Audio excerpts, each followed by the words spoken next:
When I was a child of only 3, the rotted man came for me.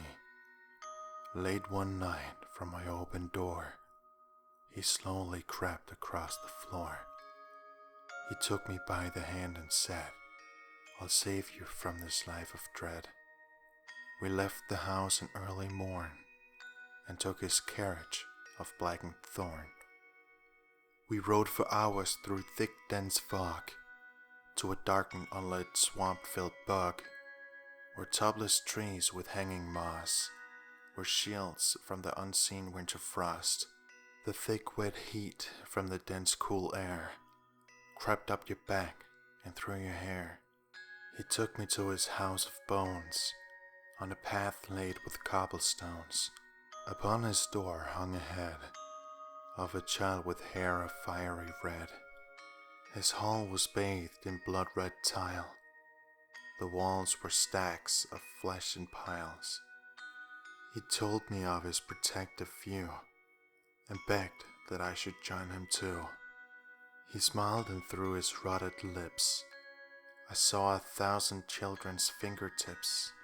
He promised me the world would pay and told me that I could stay. Then we entered a smaller room, and the rotted man gave me a red balloon. Then I saw my mom through tinted glass. The man with her was talking fast. The tears were pouring from her eyes. The man then held her while she cried. Then the rotted man did the strangest thing. He sat down with me and began to sing a soft, nice tune that filled my head with puppy dogs and fresh baked bread. It was then I noticed that the rotted man was simply old and had a tan.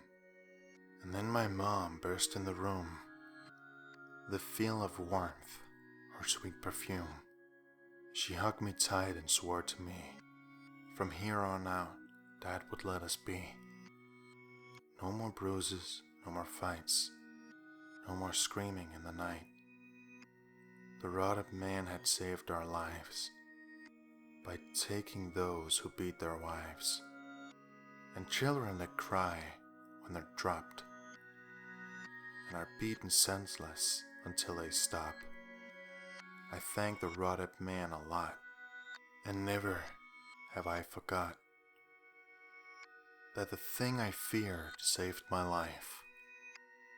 They had found my father with a knife. There are real horrors on this earth. Some are subjected to them at birth. We were saved by the man of rot.